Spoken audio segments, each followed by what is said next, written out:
क्या बेन 10 की alien force series में दिखने वाले एलियंस बेन 10 की क्लासिक सीरीज के एलियंस से कॉपी किए गए थे। जैसे कि कई सारे लोगों को लगने लगता है कि जो यूमंगोसॉर है वह एक्चुअल में फोर आर्म्स की एक कॉपी है। कई सारे लोगों को लगने लगता है कि गूप अपग्रेड की एक कॉपी है, जो ब्रेनस्टॉर्म है वो ग्रे मैटर की एक कॉपी है। इसी तरीके से जो मेन 10 एलियंस थे उन्हीं मेन 10 एलियंस की कॉपी कर एलियन फोर्स सीरीज के मेन 10 एलियंस को बनाया गया है। तो क्या ऐसा सच में है कि ये एलियंस क्लासिक के एलियन की कॉपी है? तो आज की वीडियो काफी ज्यादा इंटरेस्टिंग होने वाली है। एंड हाँ, आज की वीडियो का लाइक में होने वाले 3 के लाइक का मुझे पता है बहुत ज्यादा है, लेकिन तुम्हारे सपोर्ट के साथ यार क्या नहीं हो सकता है। एंड यार एक और चीज है कि हम लोग 100K के काफी ज्यादा क्लोज आ चुके हैं। लिटरली में हम लोग ऑलमोस्ट 100K पर पहुंच ही चुके हैं। सो यहाँ तुम सब्सक्राइब कर दो ताकि हम लोग जल्दी से जल्दी 100K को हिट कर दे। So let's begin this video. देखो यार, यहाँ पर बेन 10 क्लासिक में दिखने वाले कई सारे एलियंस ऐसे थे जिनकी पावर्स जो है वो एकदम ही एक दूसरे से अलग थी। जैसे कि फोर आर्म्स के पास थी स्ट्रेंथ की पावर, अपग्रेड के पास थी टेक्नोलॉजिकल थिंग्स को अपग्रेड करने की पावर, ग्रे मैटर के पास थी बहुत ज़्यादा इंटेलिजेंसी। एंड इसी तरीके से जितने भी एलियंस थे सभी के सभी एक दूसरे से एकदम ही यूनिक थे। लेकिन बेन 10 की एलियन फोर्स सीरीज़ वाले जो एलियंस थे वो क्लासिक जैसे ही फील हो रहे थे। सो देखो यार, इसके पीछे के कुछ रीजंस हो सकते हैं। जैसे कि बेन 10 के क्रिएटर्स ने जब बेन 10 एलियन फोर्स सीरीज़ को बनाने के बारे में सोचा होगा और उसमें नए नए एलियंस को इंट्रोड्यूस करने के बारे में सोचा होगा, तब उन्होंने ट्राई किया होगा कि वो ऐसे ही एलियंस बनाए जो कि क्लासिक सीरीज़ में थे। अब देखो यार, इसके पीछे के रीजंस तुम सुन लो। बेन 10 एलियन फोर्स जो सीरीज़ है वो क्लासिक सीरीज़ के बाद बेन 10 फैंस के लिए एकदम ही नई सीरीज़ होने वाली थी, जिसके चलते ये सीरीज़ फ्लॉप भी हो सकती थी। इसीलिए उन्होंने ट्राई किया था कि इसमें जो भी एलियंस है उनकी जो पावर्स है वो थोड़ी बहुत सिमिलर रखी जाए बेन 10 के क्लासिक वाले एलियंस से, ताकि बेन 10 फैंस जो है वो काफ़ी ज़्यादा ईजीली इन एलियंस के साथ कनेक्ट कर पाए। क्योंकि ऑलरेडी हम लोगों ने बेन 10 की क्लासिक सीरीज़ में ऐसे ही पावर्स वाले एलियंस को देखा था, तो हमारे लिए इन एलियंस के साथ कनेक्ट कर पाना कोई बड़ी बात नहीं थी। मतलब हम लोग इन एलियंस के साथ काफ़ी आसानी से कनेक्ट कर सकते थे।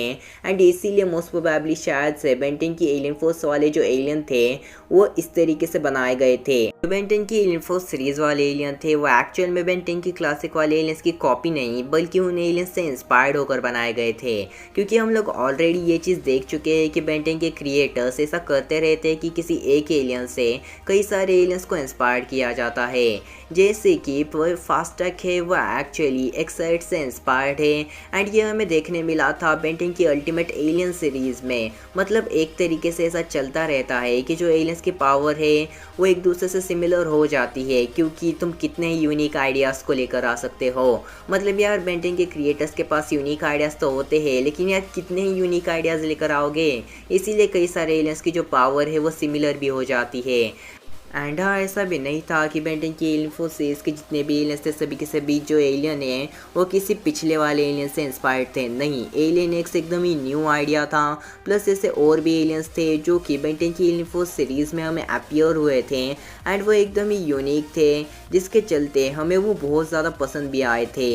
एंड यहाँ पर ऐसा ही होता है। मतलब बेन 10 की सीरीज़ में ट्राई किया जाता है कि किसी नए एलियन को इंट्रोड्यूस करते समय उसके पास कोई नई पावर दी जाए। एंड हाँ, ऐसा भी नहीं था कि बेन 10 की एलियन फोर्स सीरीज़ में दिखने वाले जो एलियन थे वो पिछले वाले एलियन जैसे ही थे। नहीं, उनकी पावर में भी अलग अलग तरीके के चेंजेस किए गए थे। जैसे कि फोर आर्म्स के पास 4 हाथ प्लस स्ट्रेंथ भी थी, लेकिन यूमंगोसॉर के पास एक यूनिक पावर थी जो कि थी हाइट इंक्रीजिंग की पावर। ब्रेनस्टॉर्म जो है वो एकदम ही यूनिक एलियन था, उसके पास दिमाग के साथ साथ इलेक्ट्रोकाइनेसिस की भी पावर थी जो कि बहुत ज़्यादा अमेजिंग लग रही थी। इसी तरीके से एलियंस में कई सारे अलग अलग चेंजेस किए गए थे, जिसके चलते ये एलियंस खुद में ही यूनिक बन गए थे। And at the end of the day मुझे नहीं लगता है कि ये एलियंस कभी कॉपी किए गए थे। एक्चुअली ये एलियंस इंस्पायर्ड थे पिछले वाले एलियंस से।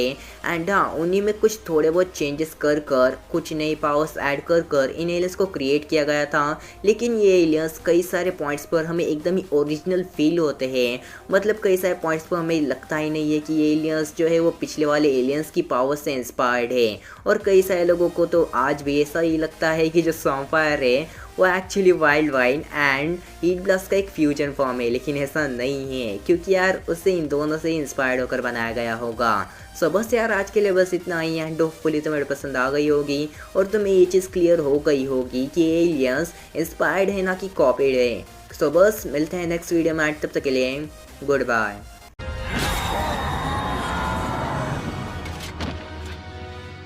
मारो, हमको जिंदा मत छोड़ो सालो।